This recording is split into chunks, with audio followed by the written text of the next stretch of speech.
One time I almost got expelled for poisoning the principal's son because that little rat fell right into a trap that wasn't even a trap. The kid had the habit of stealing everything out of the backpacks. Lunches, coins, bills, juice boxes, anything that sparkled. So one day my mom sent me with a weird little bottle of activated charcoal with lemon because my stomach was a mess. And she warned me, don't even think about lending it because it looks like poison. I left it in my backpack and went to pee. Then, after a while, you hear a bunch of yelling in the yard and the principal's son comes out coughing, farting with a black mouth, dark teeth, lips painted like a cartoon villain, and shit-stained pants, screaming, "They poisoned me!"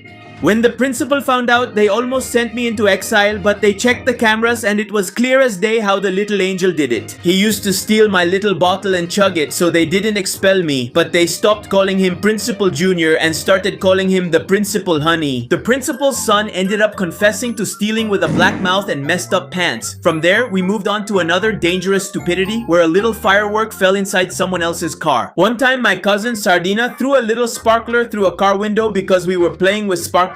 It was early in the morning on December 25th. Piojo, Sardina, and I were there. But at one point, my dumb cousin Sardina didn't notice a car coming with its window open and he tossed it in like Michael Jordan right through the window by accident. So we had to run into my grandma and grandpa's house so we wouldn't get scolded. But it was all Sardina's fault. And in the end, apparently, thank God, that little firework turned out to be a dud because nobody came to complain. I love you, God.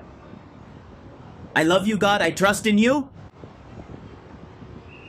I love you. That little firework turned out to be a dud and God gave us another chance, which is not what I felt at the fair when a ride almost separated my soul from my body. Once, a really crazy disaster happened to me at the fair because I went with my friends, but at one point I got on a really wild ride and my seatbelt came undone. It was all my buddy Tortilla's fault. He said if I didn't get on that thing, I was a chicken and pointed at a ride that looked like it was made by the devil. So, once we were up there, as soon as that thing started, we went into a nosedive on the drop and I was just screaming, I regret it, while Tortilla was just laughing. Then he saw my seatbelt flying off to the side and I just saw my life flash before my eyes. But I held on just like you to his lies, and since that day, I don't even get on the merry-go-round. After holding on as if my life depended on it, I discovered that fear can swim too. Because on one vacation, they told us we could be panther food. Once when I was on vacation, a panther almost ate us. Me and my family, because we had gone to a beach to visit the flamingos, but they had to take us by boat to where they were. And my mom was really scared because she's afraid of falling into the sea, and since she can't swim, she was going to drown. And when we got to the flamingos habitat, we saw the boat drivers start to panic because the water was going down, so the boat was going to get stuck and no one would be able to come get us. A local woman said, "Oh God, we're going to be panther dinner. They come out every night." And the worst part was it was already getting dark. But the good thing is that by the grace of God, the water rose again and we left. The panther never showed up because the water rose again, thank God. Although my cousin also thought he was going to heaven for swallowing 2 flies while playing soccer. One time, my nephew Mbapene thought he was going to heaven with Michael Jackson because he was choking on some flies he had inhaled. It wasn't intentional, we were just playing soccer, but that guy, when he plays, he breathes like this. Grr. Like he wanted to steal all the oxygen from planet Earth. But then he started coughing for a whole minute without stopping. So we said, "Are you okay? What happened to you?" And he says, "No, I'm not okay. I'm going to die." Because the fool had swallowed 2 flies that were passing by. And since the guy is super dramatic, he thought they had gone into his lung and that they were going to lay eggs in him. "Call the police. They're killing me." My nephew thought the flies were going to start a family in his lung, and then I was left breathless too when I saw my new car with my birth certificate on the hood. One time my dad ruined a new car I had bought because I said, "Hey dad, do you have time to help me tune up my car?" And my dad replies, "Tuna?" And I was like, "Huh? I mean to customize it." And he says, "Sure son, I'll take it tomorrow." So the next day comes. In the afternoon, I see my car and I realize that on the hood of the car, it had my full name, age, date of birth, zodiac sign, and I was just like this. And I say, "Dad, what the heck did you do?" And he says, "Wasn't that what you wanted?" Honestly, it was a bad idea to ask him for that favor.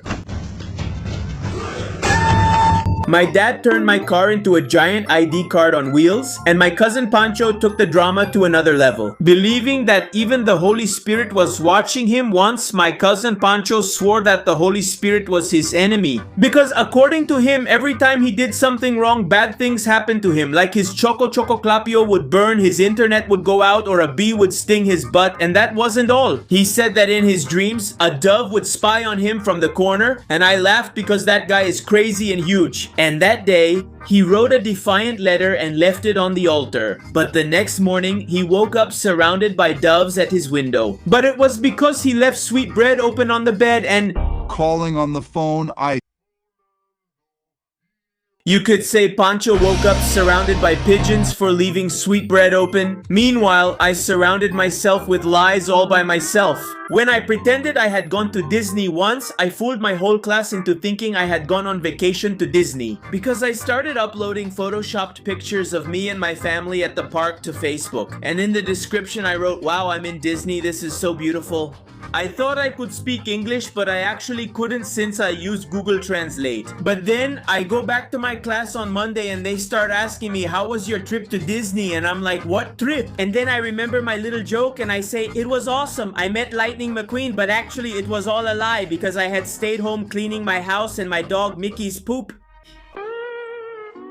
I bragged about a fake Disney trip while cleaning up my dog's poop. On top of that, I have to apologize for the earthquake I claimed was caused by panzas playing goalkeeper Shekatates. Recently, a seismic alert went off in Mexico City. But don't worry, I already know why the earthquake happened and I have to apologize. It's just that I was playing soccer with panzas and we made him the goalkeeper and the guy dove like a pro, and when he landed, it was his fault that the ground shook. If you have something to say to him, now is the right time. Once at school, there was a really chill teacher, the kind everyone likes and who always says, "It's all good, kid." But every time someone talked about politics, the guy would change and start talking like a demonic judge. Objection, irrelevant, and he would point with a ruler like he was in a courtroom. But the worst part happened one day when a new classmate laughed at his favorite political party. And no, why did he do that? The teacher looked at him like he would fail him, and my brave friend stood up to defend him. But the teacher next door pulled him aside and said, "Leave him, that's just how he is." Since then, when someone acts like a political expert, we tell them to stop saying we'll get 10 assignments because of them. Mama, I'm a criminal.